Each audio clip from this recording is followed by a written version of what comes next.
I Don't Get It Podcast. Hey guys, welcome to the I Don't Get It podcast. Today we are going to have, I know we've done this before. I know we've had sex experts on before, but you know what? Hey, we're encroaching our Encroaching's a word. It's both, right? No, encroaching is a word, but I guess it's this almost the same meaning. Our episode 200. So, you know, when you have 200 episodes, like I think you can have similar guests on at a point, and we'll just ask totally different questions than we have in the past.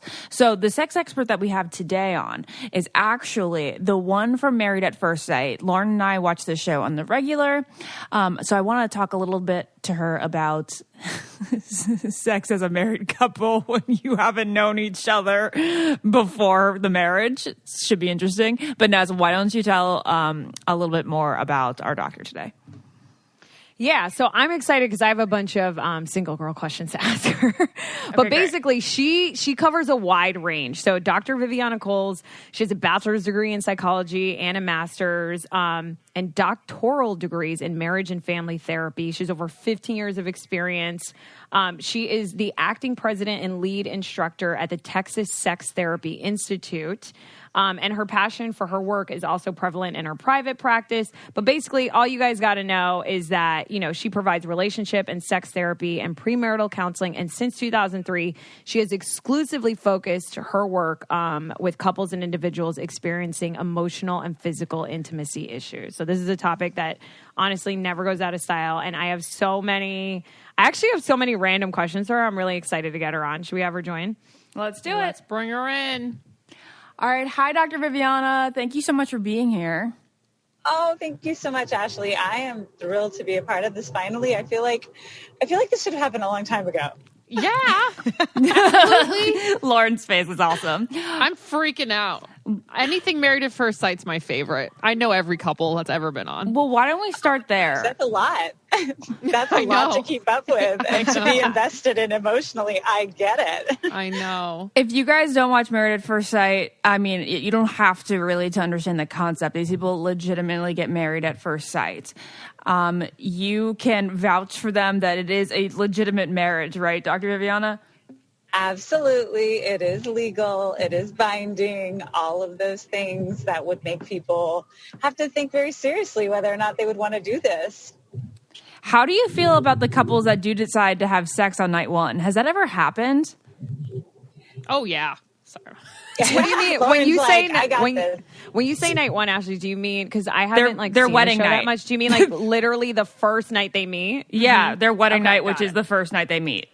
Isn't that just like a random date in West Hollywood? What does it matter? What? Yeah. Oh. Well, there's a lot. I think there's a lot of pressure on whether or not to make that sort of decision. Definitely not from us as the experts. I mean, I'm a sex therapist. I'm very positive when it comes to sexuality and making your own choices about it. But the pressure comes from the two of them because in traditional marriages, the expectation is that you for sure get it on that wedding night. But this is not your traditional marriage. Right. Isn't it true that only 50% of married couples actually have sex on their wedding night? I would think it's even fewer than that. I mean, you and I are married, so we know how freaking exhausting it is to even like get out of your wedding clothes, much less have sex on your wedding night. I was like, we're doing this for the sake of tradition. Yeah. Right? Yes. Right. Well, not just that, but you basically ran an emotional and physical marathon your entire wedding day.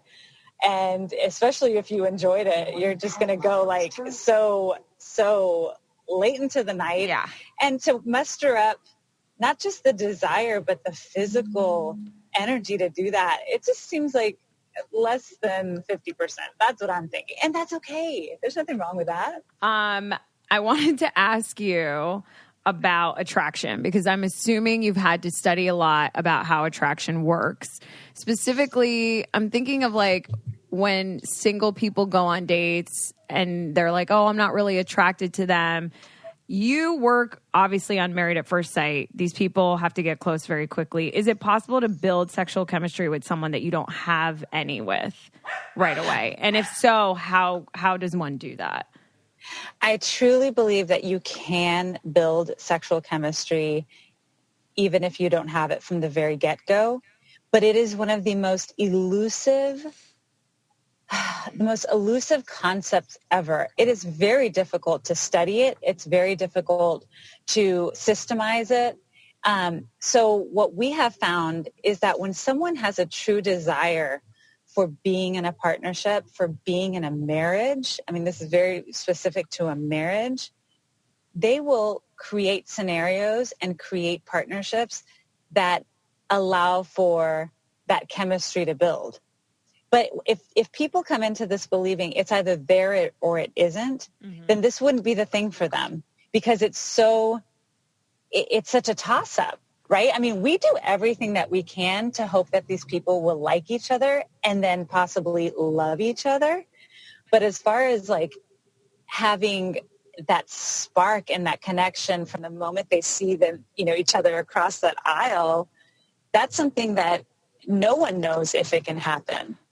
Of course, the three of us and everyone involved is wanting for that to happen. Doctor, I meant sort of in the context of outside of the show. I guess in like real life. Got it. You're single, you go on a date with someone, is it possible to build sexual chemistry with someone that you don't have any with?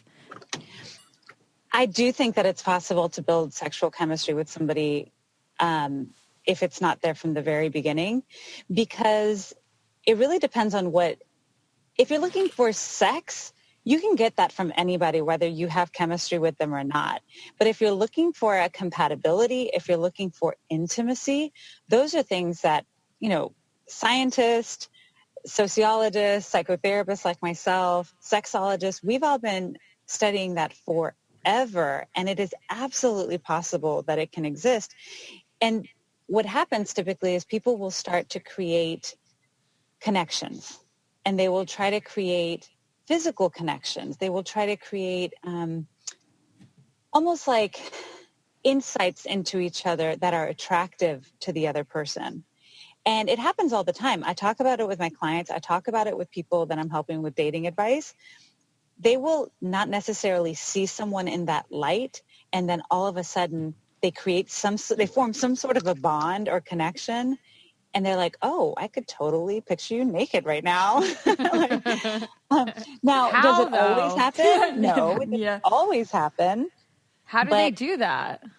Well, through finding connections, finding things that they're both You mean into. like emotional connections, like actual bonding? Well, it can be through activities. It can be social connections. It can be experiences. It can also be through physical stuff. I mean, I'm telling you, there are people who have said, I would have never thought that this guy was going to be somebody that I was sexually attracted to, but man, he kissed me and it was like, boom, I want to be kissed like that all over my body. That's what I was going to say. Naz, you've never like kissed a guy friend and then like drunkenly at a club and then all of a sudden you like had a massive crush on him?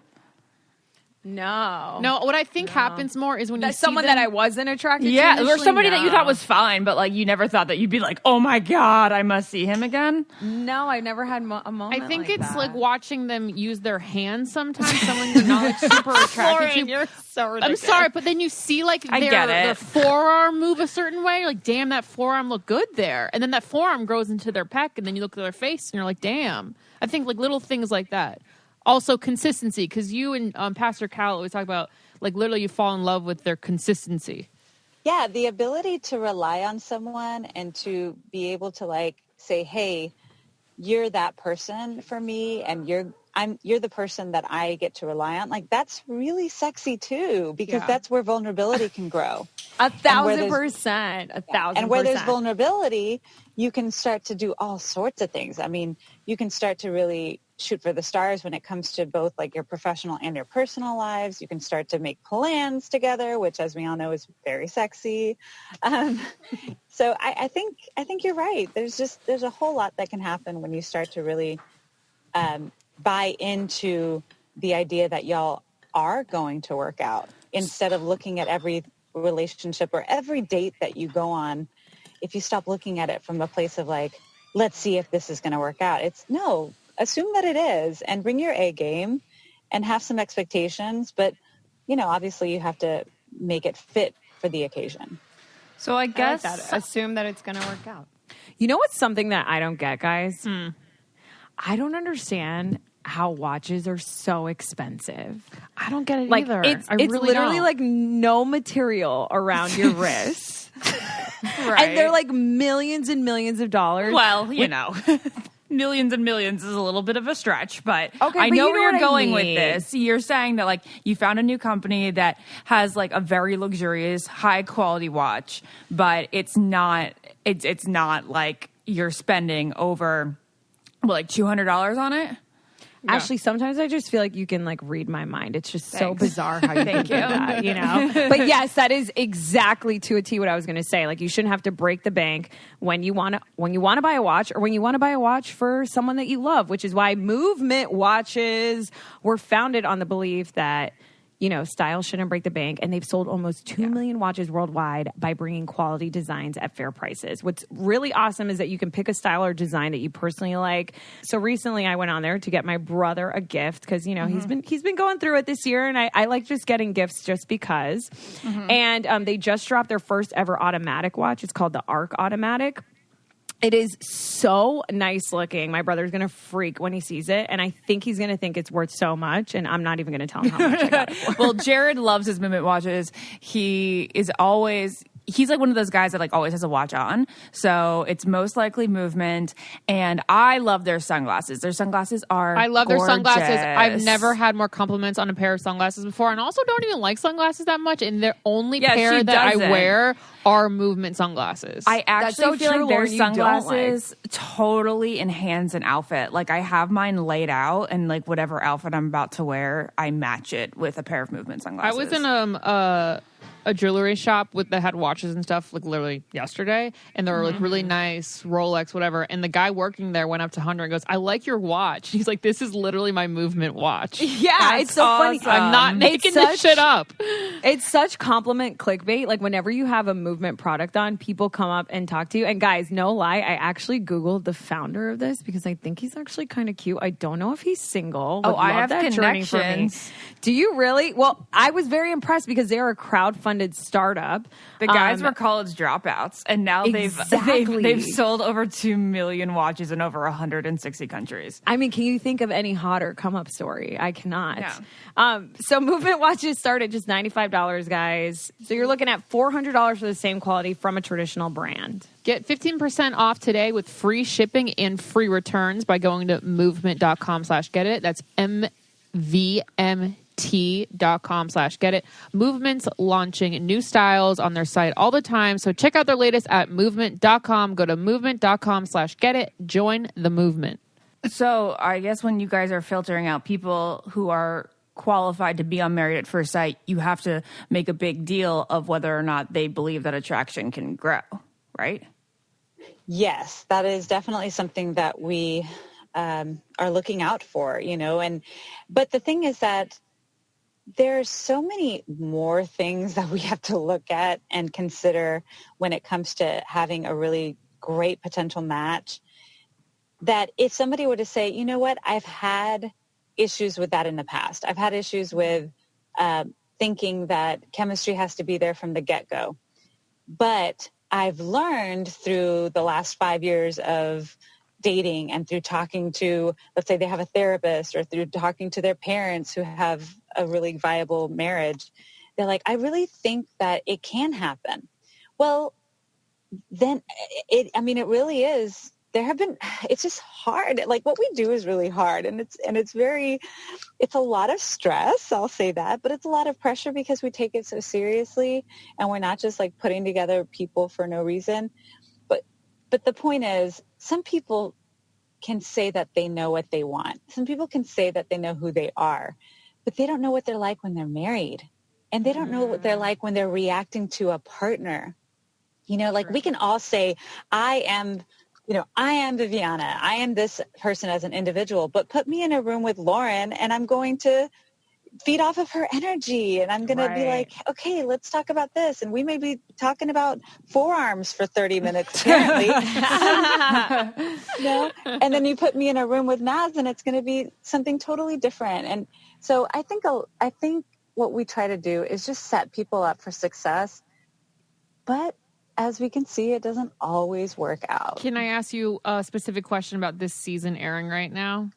We'll see if I can answer it. I know. Did you really think that Henry and Christina would be a good match? Oh my God, this couple. I don't even watch the show and I know about them. Yeah. He didn't she cry because he said, I like your writing or something? Yes. Oh God. So Christina is very in tune with her emotions. She wears her heart on her sleeve. She was similar with us. She was similar, I'll say, with me for sure in my meetings with her. She feels so passionately about wanting to be married, and she feels so passionately about wanting to have the next stage of her life. And you put her with the least passionate person in the entire world. Well, wait, what's the guy's name again? Henry. He looks like Pete Buttigieg to me. Yeah, he totally does. So many doppelgangers. Yeah, he looks just like him. So Henry, it's not that he's the least passionate. He's just not very expressive. It's not that he doesn't. And when he was, meeting with us before he was matched, he's one of those guys who, when he's comfortable, you can't shut him up. Like, he talks a ton and he shares, but he doesn't do it in a very expressive way. Like, he's not going to be the guy who's like, jumping on a table or jumping on the couch like Tom Cruise, right? He's going to be the guy who just tells you and uses his words, but his affect is kind of flat. So it seems like they're very different, but they actually have a lot of the same intensity with what they want and what their desires and passions are. He's just very non-expressive and she's very expressive. But what they both could get out of each other and the potential of what their marriage has, I won't share too much, but what I will say is they both need what the other person has. Exactly. They need that balance. I was just going to ask you, and I want to go back and just say, I think Christina is a badass. I was laughing just because that scene is just so crazy. But I am such a proponent and love people that I'm an empath that are vulnerable and are like, fuck this. This is how I feel. I want to get married and put it all out there. I think she is a champion. So if I did not come off like that before, I just want to set the record straight on that. But I want to ask you, because you deal with couples all the time. When you look at someone what's his name? Henry? Henry. Mm-hmm. Men who typically, I would say on average, I mean, I don't know the statistic, have a hard time opening up, talking about emotions, which is why I loved working on Bachelor, because it was really cool to see men open up. Do you feel like that is one of the leading causes of most issues in relationships, is sort of like, it doesn't even have to be just men, but people who can't articulate how they're feeling?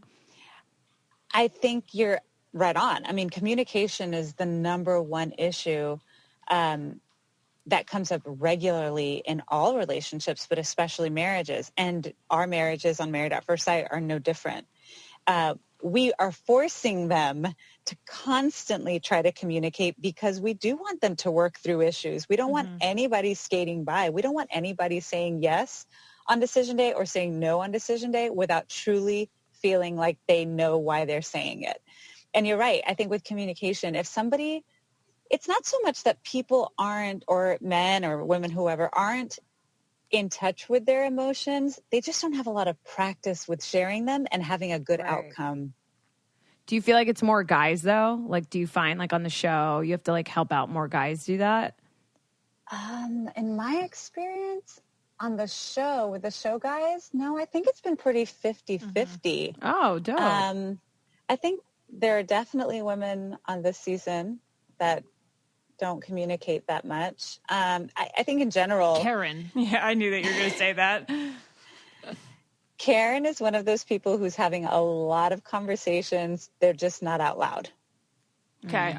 Yeah. Right. And it's a lot of it comes from just a lack of practice, I believe. I see that with my clients too. It's just a lack of practice and a lack of understanding that you can share a concern and have it not turn into a breakup. Yeah. I mean, I don't know about y'all, but I remember one of my first relationships, I could have sworn after we disagreed the first time that was it. We were breaking up. And he's like, what are you talking about? Yeah. We can talk through this. This doesn't mean we're going to break up. And I'm like, are you really? Oh, okay.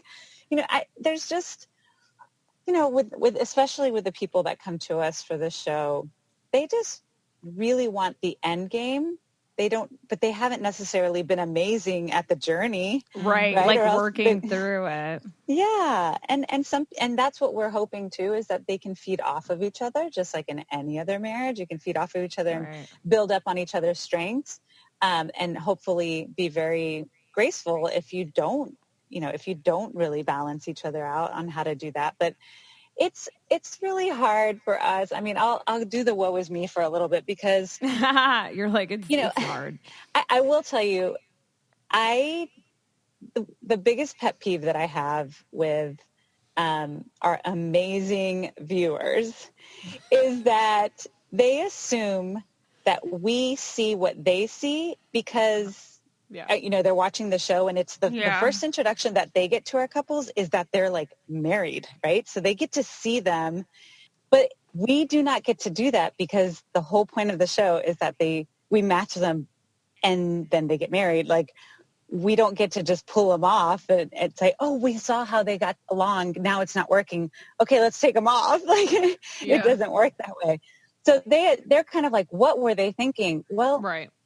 You have a leg up because you're seeing that when it's done. You're not seeing it, like blindly. I mean, we're blindly matching them. Right. So I've been recently having a lot of clients that are struggling with hair loss and thinning, and it could be hormonal, it could be seasonal, it could be anything. And it could be 2020. It could be 2020. And I always recommend Neutrol, and so many thousands of women have gotten control over their hair loss by using Neutrol. And Neutrol offers 2 targeted formulas for women that are clinically shown to improve hair growth and thickness with less shedding through all stages of life. And nothing is more alarming than when you're washing your hair or brushing your hair and like, I'm noticing more thinning. So get ahead of that and try out Neutrol. You can grow thicker, healthier hair and support our show by going to Neutrol.com and using the promo code GETIT. And new customers will get 20% off. This is their best offer available. 86% of women who use Neutrol said that in 6 months, they had improved hair growth. And more than 1,500 top doctors have recommended Neutrol as a high-quality solution for this issue. Yeah, and just so you guys know, the 5 root causes of thinning is stress, hormones, environment, nutrition, and metabolism. And I'm sure all those have been taking a beating this year. The reason why I like Neutrol is because it is 100% drug-free. So they use medical-grade botanicals in consistently effective dosages so that you get the most reliable results. So what you guys can do is you go to Neutrol.com, you take their hair wellness quiz for personalized product recommendations that are unique to your hair needs, because obviously, one size does not fit all in this case. We all have different hair. But no matter what stage of life you're in, Neutrol is the solution. I started taking it. People have been telling me my hair looks shinier and thicker. I feel like my hair looks thicker in pictures than it actually is in real life, or it could just be the Neutrol. So if you can grow thicker, healthier hair and support our show by going to Neutrol.com and using our promo code GETIT, and new customers will get 20% off. This is their best offer available anywhere, so hop on it. Plus, you get free shipping on every order. Get 20% off at Neutrol.com, spelled Nutrafol.com, promo code GETIT. Dr. Coles, the last thing I wanted to ask you sort of in this category of questions that I've just asked was how do you, so if you're dating right now and you are single like I am and you're listening and you do come across someone who doesn't really open up, like what are some things you can ask them? Or because you were saying some people just haven't practiced that part of their journey. Are there things that you can do to should you even hang in there? Should you move on to someone who can do it? Like, what's your advice there? I think it all depends on the kind of investment you're willing to give. And if you have any positive feedback or skill set to share with your partner, why not do it when you're dating? Because you're going to have to do it when you're married. What are some questions that we can ask someone to sort of get them to open up if we're on a date with someone who sort of isn't in tune with speaking emotionally? I love the question, who are your relationship role models and why? Because what it does is it helps you to figure out whether or not they even have any good relationship role models, or if they don't, you can help them to then you can ask, okay, then then how do you know what you're looking for? And what is it that you do want? Or maybe you say, do you have any bad relationship role models? What is it that you don't like about those relationships? So that kind of helps to externalize and not make it seem like it's like, who are you in a relationship? It's more about, what are you looking for? What do you want? What do you not want? I love that. That's you also great have advice. a fishbowl assistance for like sex and stuff, where you put all these fun games into a fishbowl. Can you tell us some of those secrets? Yeah. So there are countless questions, and they've been added to over every season because, as you know, there haven't always been the same experts. And so each expert kind of has their own questions that they want to add to the mix. So there are countless questions, but yeah, the way to kind of get to a place, like if you're really struggling with initiating conversations about intimate things or initiating conversations about things that matter to you, then taking it out of your hands and literally just like grabbing one out of the fishbowl or whatever it is that you have at home, that's just a fun way to like take the pressure off and not make it I want to know this. It's more like, let's just answer the question. Like, oh, look, this is a question I found in the living room in a bowl. Let's answer it, Yeah. Well, it puts you on an even playing ground, which is nice. I like it. Yeah. Okay, so what do you do when one partner has way more sex drive than the other, and one would just rather eat cheese puffs in bed, and that's kind of like more orgasmic than having this sex? must be the most common cheese question, though. Like, this has to be the biggest, not complaint, but like issue of the couples that you see. Yeah? Absolutely. I build my practice off of the fact that people don't have totally aligned sex drives and are trying to figure that out for long-term marriages and relationships. I think the main thing that you can do is realize nobody's wrong. The way that they're feeling or not feeling about sexuality isn't wrong. But what doesn't work is that it doesn't work for the other person. So I'm going to go ahead and tell people that while having a lower sex drive can be a sign of something going on physically, something going on emotionally, so can a very, very, very high sex drive. Like, that is also not necessarily healthy as well. So if you need help trying to figure out how to find kind of a way to bridge that gap that doesn't make somebody feel like they're being taken advantage of, or that doesn't make them feel like they are only being used for sex, and that's all that their partner is appreciating them for is their sex and the ability to do that, then you just really want to get to a place where you can say, how do you really feel about me? Because what sex does is it helps your partner feel wanted. It also helps them to feel pleasure from the person that they're allowed to feel pleasure by, and that they won't get in trouble for doing things with. And if you take that, you take away the feeling wanted, you take away the ability to feel pleasure sexually, then you're a friendship. Yeah. So what do you suggest to people who like are on medications and stuff where they feel like they don't have any sex drive because of that? Yeah. Or just people who have different sex drives. Like, what can couples do to sort of get on the same page? So the number one thing that I ask people to do who are experiencing a low sex drive is to read erotic literature. Yeah. The reason that I want people to do that is because it gets their brain engaged. And the largest sexual organ and the most powerful sexual organ is the brain. So if the reason that a lot of men tend to have, in general, higher sex drive than women is because men are socialized to think about sex more often, whereas women we've been socialized to compartmentalize it.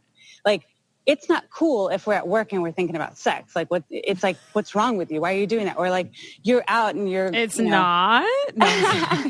Well, you know what I mean? Like, there aren't movies. Yeah, no, totally. It's just not well accepted. And we're not typically as women, unless it's like as a joke, or unless it's because everything's going perfectly, we don't tell what's going on with just random other women. And you don't see that. You just don't see it as widely as you do with men, especially because men have always been encouraged to make sure that they're masturbating and that they're getting that pleasure in. And there's jokes about it. And there's all sorts of stuff encouraging men and their sexuality. So they're like, oh, I got to keep this going. And they have a whole world backing them up. Whereas with women, we don't even encourage each other. I know. So, it's wild. So true. Yeah. So get sex on the brain more often is the way to get your sex drive up. And if you have any physical concerns, medical concerns, you can still experience pleasure that is bonding between the two of you, even if it doesn't mean orgasm or arousal. 1,000%. And I think a lot of people think sex is just physical activity. And I truly believe that sex goes beyond physical activity. And it's very bonding. I wanted to ask you a couple questions now that we're on the topic of sex. Is sex better when you're in love with the person or when you have feelings for them? Is there like any proof of that? Statistically speaking, and studies have shown that most people say absolutely yes. That most men and women will say that sex feels better and more pleasurable when you have feelings for the person you're sharing it with. Mm-hmm. Isn't that is probably, well, I mean, there's lots of reasons, but I would assume that a lot of it has to do with how comfortable you are. Yes, when you don't and feel like you're not going to regret it. You're not going to be like, oh, you're not going to be like, oh, I'm going to regret this soon after. Yeah, if you're not feeling like as self-conscious, if you're not feeling rejected, as inhibited or pressure or awkward, then just overall your body's less tense. And when you're less tense, you can experience pleasure at higher degrees. Got it. How often should couples be having sex during the week? So there's no magic number, but my recommendation is that you do something sensual at least twice a week. But 2 is a good number, especially if you have a job, if you have kids, if you have, all sorts of dependents and obligations and responsibilities. Something sensual. Now, notice that I don't say intercourse. Intercourse can be included in your sensual activity, but so can taking a shower together, so can a massage, so can reading a sexy novel to one another. There's so many things that you can do to tap into sensuality. It doesn't have to just be intercourse. Oh, I want to take a shower with someone right now. Okay. My other question is, does size really matter?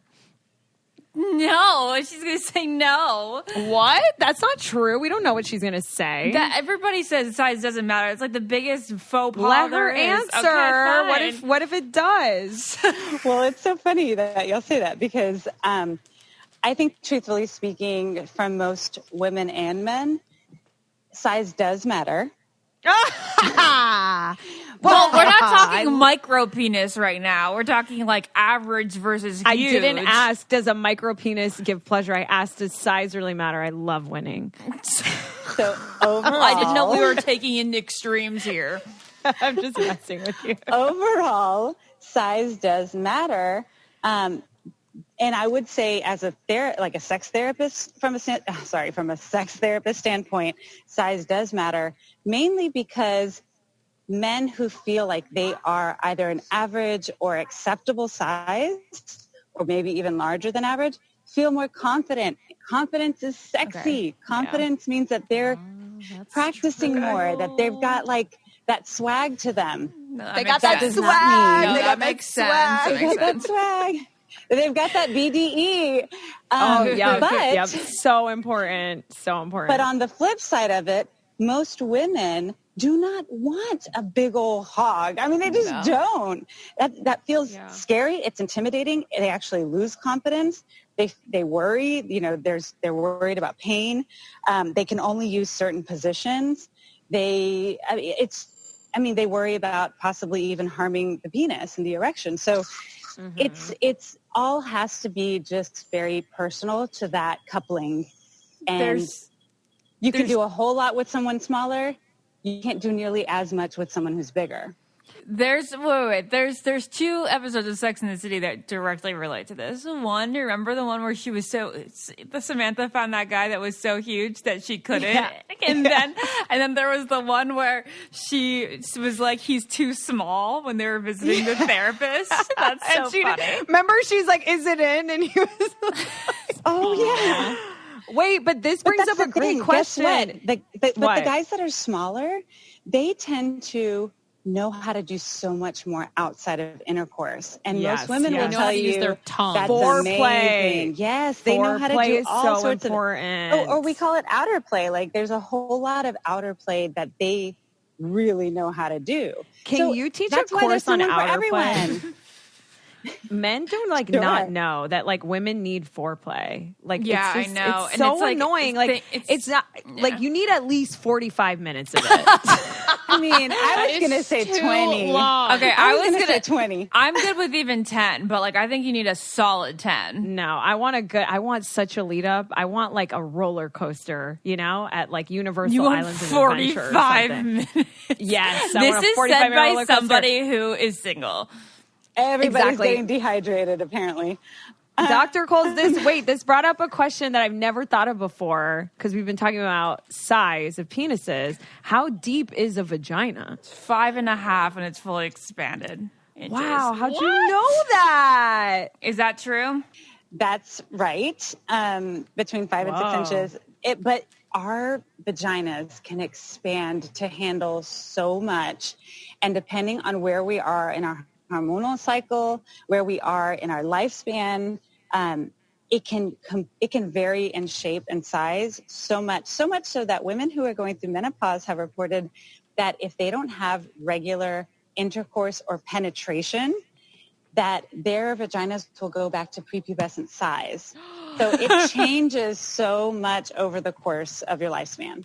Oh my Yeah, that's where I'm at right now, probably. So shallow. Okay, wait. Thank this you, is 2020. So interesting. Why? I'm going to pretend you're God for a second. Like, what was God thinking when he put the clitoris on the outside? I know. It's very, Whoa, very what's confusing. wrong with that? Who cares? Well, this What? is the thing.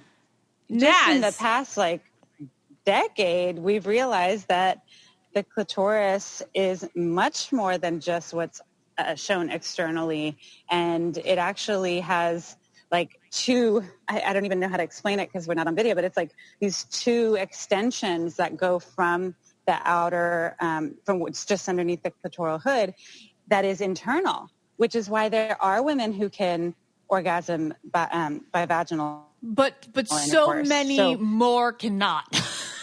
So many more. Yeah. Only like 10% or fewer than 10. I think now they're saying 20% of women can experience orgasm through intercourse alone.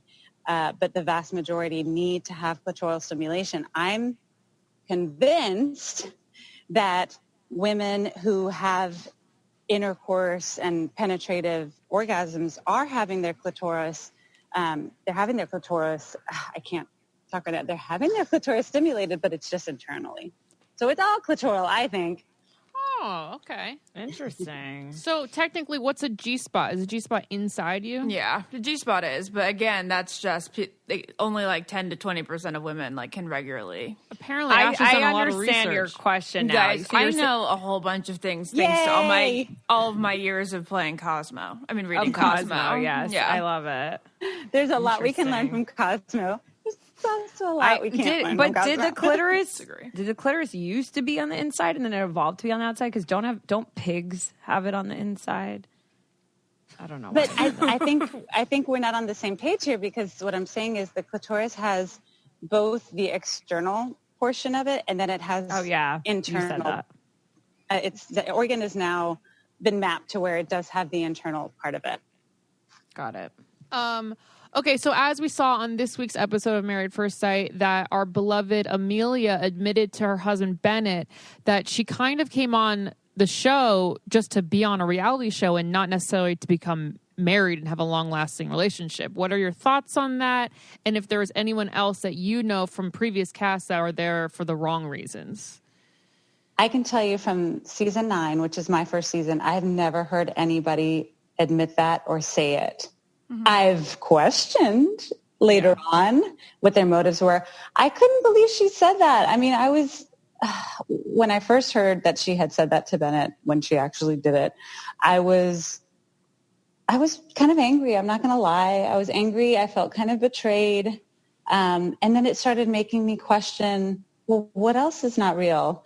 Like, what else doesn't really fit with what we want? She also said, they could have paired me with a potato and I would have been fine. I'm like, that is really? No. She said that. Sorry, that I didn't watch this last week.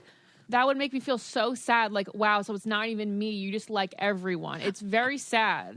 That's so interesting that you say that, Lauren, because I was going to be like, well, what's the big deal? She's obviously so in love with Bennett. But if she said that in addition, then that makes me question things. Well, not just that, but earlier on in the season, we all saw that she was so accommodating. She was very, very conservative with any criticism or sharing any concerns, which, can be a red flag because nobody's perfect.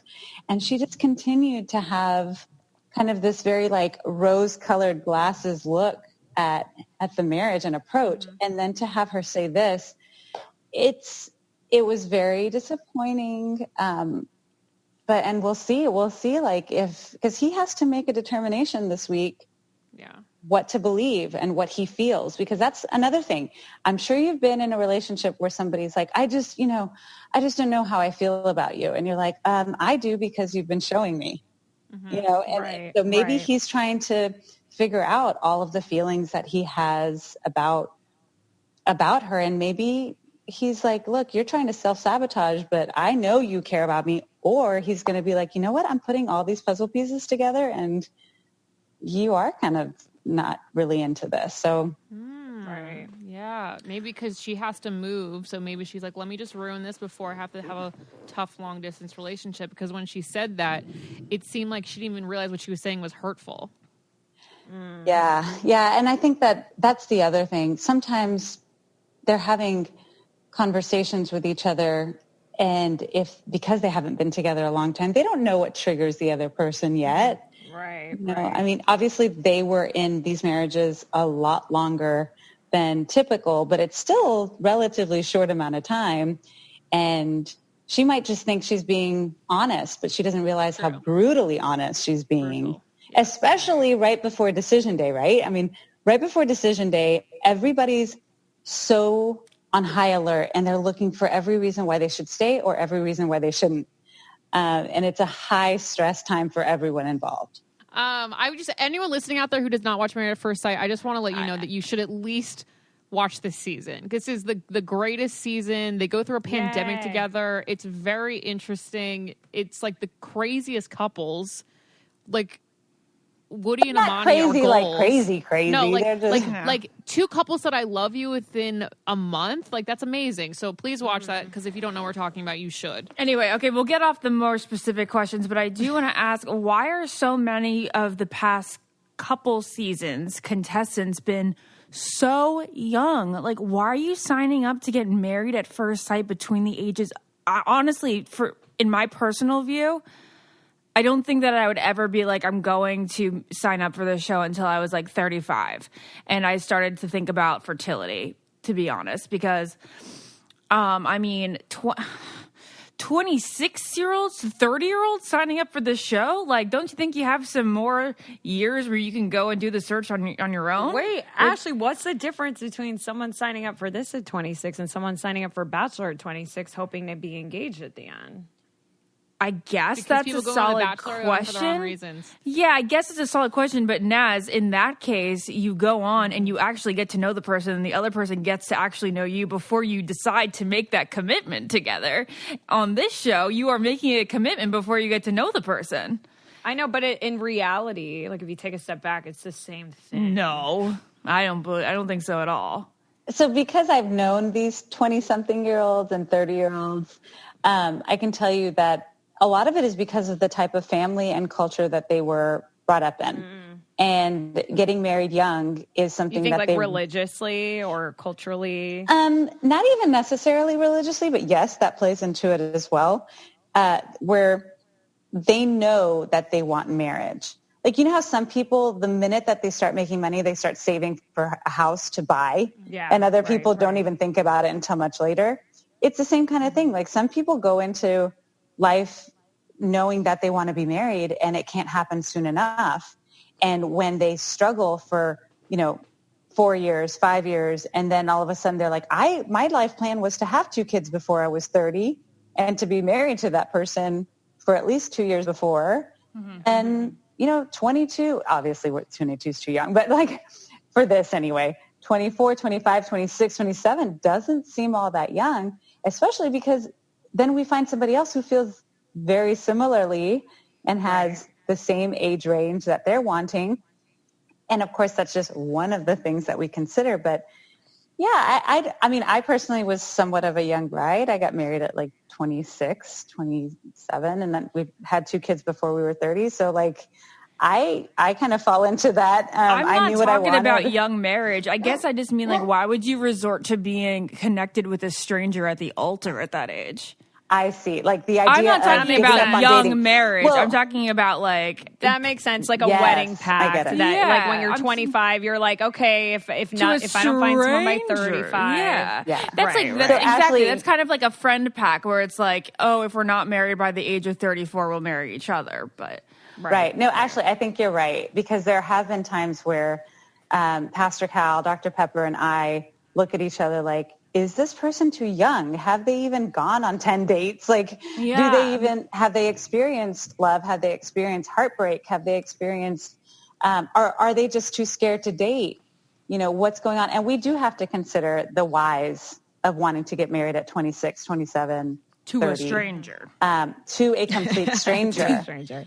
But it's very alluring for us when we are trying to figure out potential matches. It's very alluring for us when we find people that we think are so well matched. But there are times where we don't even consider that they're 26, 27. We're just like, oh my gosh, these people are so well matched. They both signed up for this. They might get it, Fate-like. Yeah, I understand. Maybe that. I need to go on this show. Just Maybe get it over that with. actually wouldn't be a bad idea. Sometimes I wish I was, I remember growing up and I was like, oh my God, arranged marriages. And now I'm like, oh my God, arranged marriages. Well, wait a second. So Naz would be a Right. good somebody qualified for this, I think, because she has dated so much and she's so marriage focused. And at the age of 30 and a half, I'd be like, you've had your time out there and play in the field. No, 30 is still young. I would say 35, 37. Okay, well, see, that's what I was saying. 37, 30, like Yeah, somewhere I get between there. that. But I will say that, like, with somebody who has gotten themselves out there enough, like you, would be a 30-year-old that I would think could be suited for Right. this. What somebody like me would be like, Yeah. all right, I've seen stuff out Can there. I add a little something about the age thing, though? Because y'all are Yeah. saying 35, 37. We would love to have more older people apply for this show and apply to do this and to get married at first sight. But I think a lot of people shy away from it because they are concerned about the children thing. Yeah. Oh, interesting. Like they might be worried, but I want kids like now. And what if they match me with somebody who doesn't want kids now? Well, we're taking all that into consideration. Or a lot of the people who are older have decided they don't want kids. And so many of their partners do. So it's just a little bit harder. I'm always just trying to get people to just say, look, if you're open-minded, if you're open-hearted, there's a chance. What do you got to lose? I see. I was just going to say the best is when there aren't that many stakes. So I guess this all came full circle, and it does make sense to me. Somebody younger is like, okay, well, if this doesn't work out, I can still find someone that does want to have kids with me one day. Yeah. I also need to know what it's like in that decision-making room when you're going through all these applicants and trying to match people, and like how many phases and how many months it takes to figure out who's with who, and like the tests that they have to take behind the scenes. Yeah, it's so much more intense than I think anybody ever truly can understand who isn't in it. We've told people for years what we're doing behind the scenes, but either people like don't really get it, or maybe they just don't. They think we're lying. I don't know what it is. They probably think the producers do it for drama, not for anything other than and it's experts. So wrong. I mean, it's kind of, I don't know. I just don't take it personally, so I don't really care. But it just stinks that we're all telling you this is what we do. And some people are like, no, that's not what they do. It's like, okay, well, all right. Well, then, I mean, I guess we're talking to deaf ears. But yes, we're doing multiple psychological evaluation rounds. We're doing just the application itself is hard. But then if you get past that, there's a questionnaire that makes you think so hard and deep and into yourself and what you need, what you want, what your hangups are, that some people are like, look, I don't even care about getting married anymore. I've understood so much about myself. I'm ready to like date. You know, some people are just through going through the process, realize like, oh my gosh, I know so much more about myself. Yeah. I Same don't even know that Bachelor, I think. Yeah, you learn so much. And then on top of that, we do background checks. We do employment verifications. We meet with their families. So many people think that just because they don't see it, it doesn't happen. We meet with their families. We meet with their best friends. We go through all their social media. People get kicked out because of social media all the time. We check into their exes. We look at who they say they want and who they've actually had.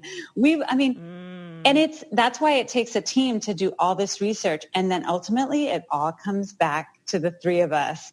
And we have to use our expertise to figure out how to put them together. Yeah, this is the ultimate vetting process. So if you guys are listening, I mean, it sounds like this is the real deal, you know? It really is. Wow. And look, I cannot say that we've always gotten it right.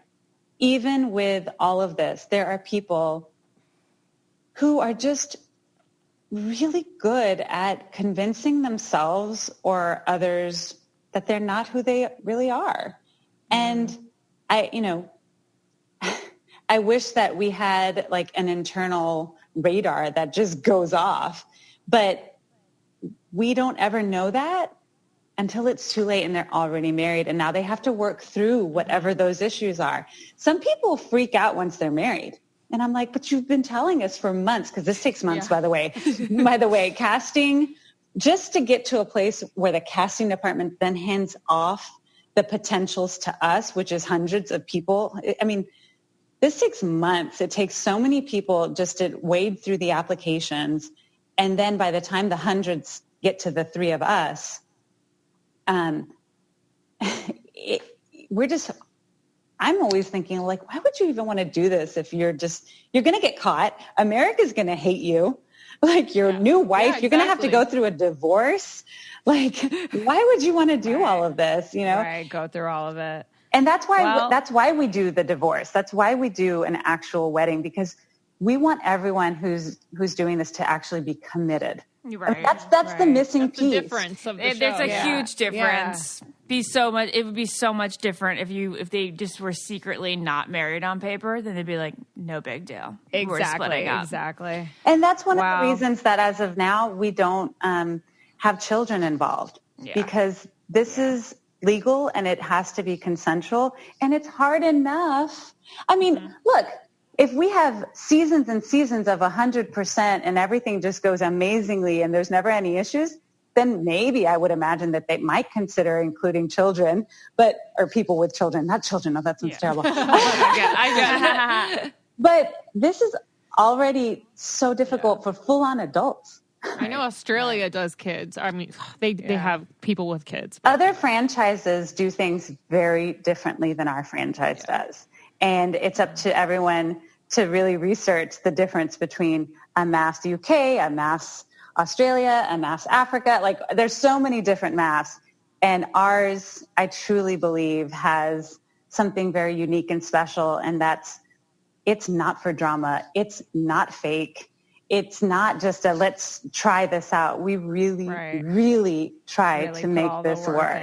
Because, that's the calling card right there. That's how we're going to get more people in the future.